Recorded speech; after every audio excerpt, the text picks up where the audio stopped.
মানুষ মানুষের জন্যে, জীবন জীবনের জন্যে একটু সহানুভূতি কি পেতে পারে না ও বন্ধু? মানুষ মানুষের জন্যে, জীবন জীবনের জন্যে একটু সহানুভূতি কি পেতে পারে না?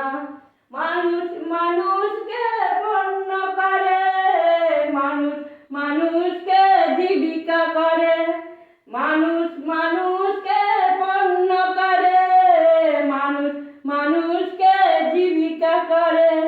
পুরনো ইতিহাস ফিরে এলে লজ্জা কি তুমি পাবে না ও বন্ধু? মানুষ মানুষের জন্যে, জীবন জীবনের জন্যে একটু সহানুভূতি কি মানুষ পেতে পারে না?